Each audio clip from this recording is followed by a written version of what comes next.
여러분, 지금 이 시간에는 다이어트에 대해서 한번 몇 말씀 드리고자 합니다. 실제적으로 아름다운 얼굴, 아름다운 몸매는 정말 동서고금을 막론하고 우리 여성에게 있어서는 정말 하나의 희망이 되겠고요. 또 우리 여성의 어떻게 보면 삶의 목적도 되죠. 아름답고 예쁘게 살아가도록 노력을 하죠. 그런데 이제 그게 이제 무리수가 따를 때는 이제 질병을 불러들이게 됩니다. 병을 불러들이게 되죠. 그래서 이 다이어트를 하다가 병이 드는 사람도 제가 봤습니다. 그럼 이제 상법에서는, 이 관인법에서는 이 다이어트를 어떻게 말하는가? 이 관인법에서는요, 다이어트를 나쁘다라고는 얘기하지 않습니다. 그런데 여러분들이 생각하는 것처럼 무조건 살을 빼야 된다라는 것도 아닙니다. 즉 뭐냐면은요, 우리가 티코나 자동차로 예를 들면 티코나 또는 그랜저나 또는 제너시스 물건이 나오면서 그렇게 만들어져서 나오는 거죠. 그런데 예를 들어서 뭐 이렇게 그랜저인데 그랜저를 막 줄여가지고 티코로 만든다. 또는 티코를 막 늘려가지고 이 그랜저로 만든다. 그게 어떻게 사실상 참 있을 수 없는 이야기죠.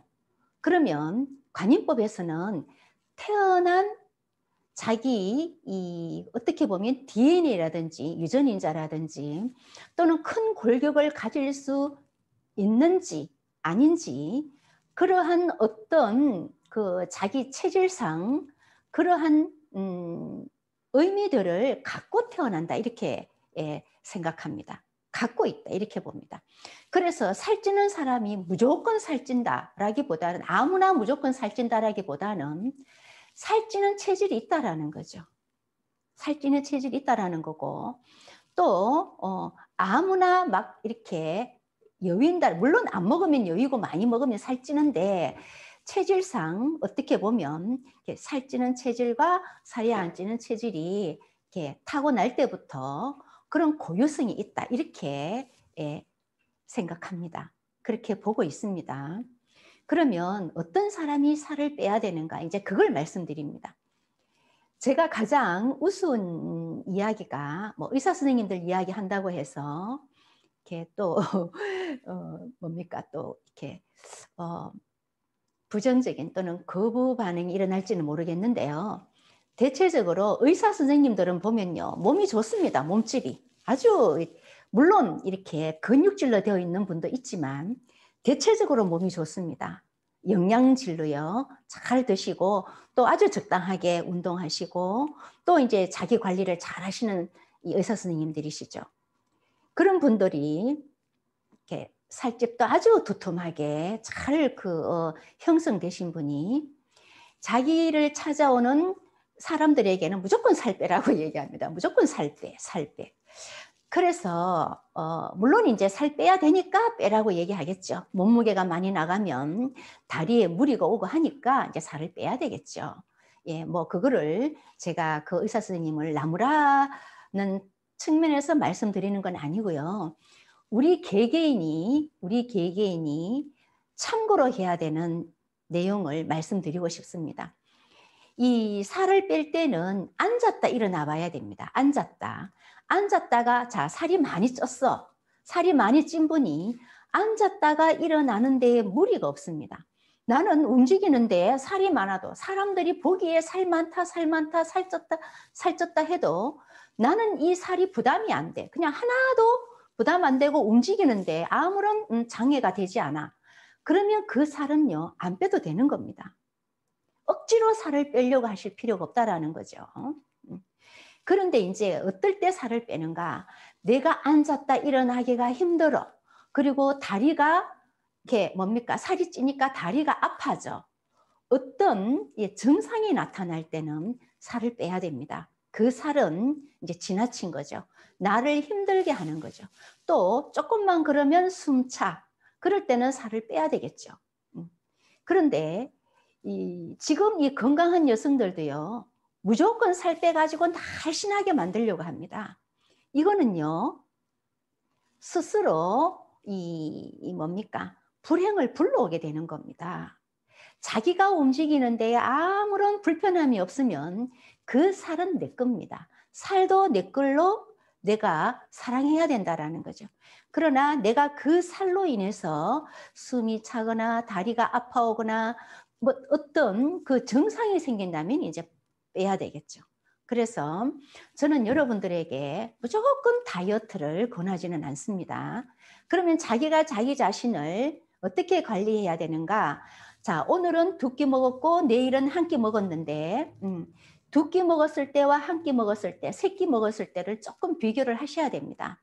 그러면 두 끼 먹었을 때에 조금 가볍더라 하면 이제 두 끼를 드시면서 자기 몸 체중을 관리를 해야 됩니다. 더 이상 살이 찌지 않게끔 또는 더 이상 살이 빠지지 않게끔.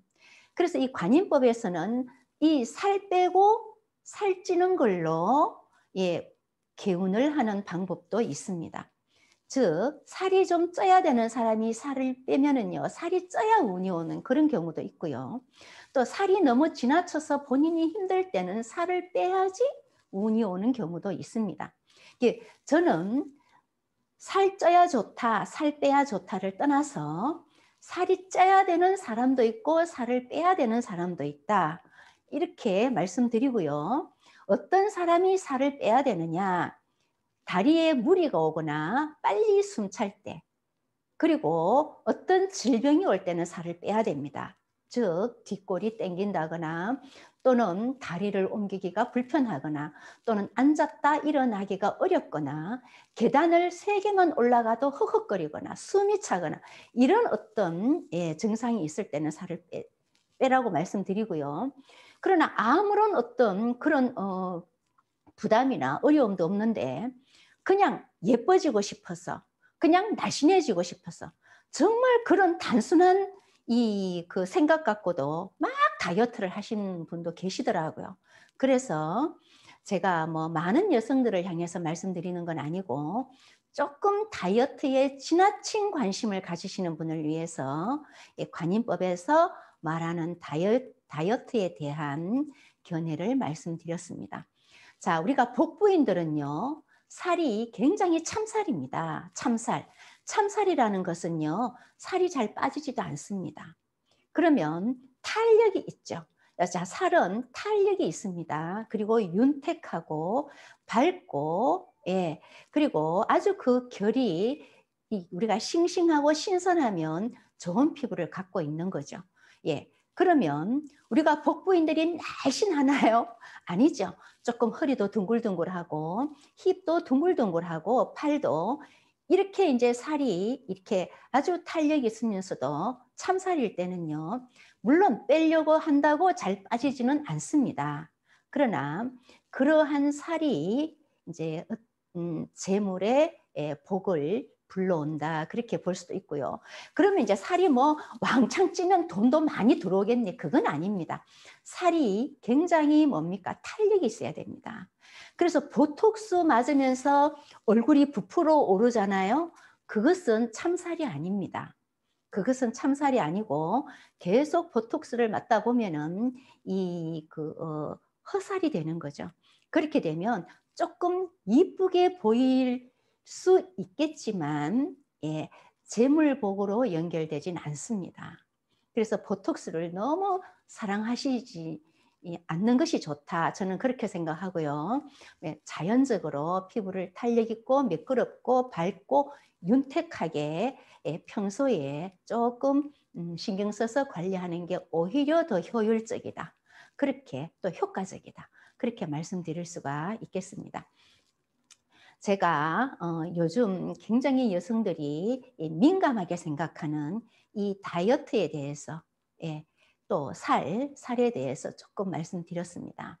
그래서 여성들은요, 너무 예쁜 걸 추구하기보다는 아주 보기 좋은 살피듬에 건강한 피부를 저는 더 우위에다 둔다라는 말씀을 드리고요.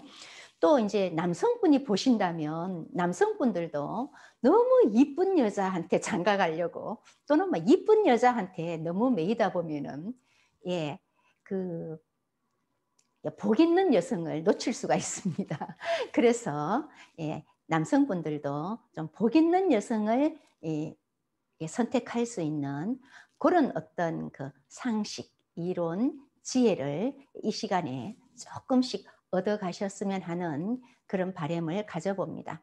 여러분 도움 좀 되셨는가 모르겠네요. 구독과 좋아요 부탁드립니다. 감사합니다.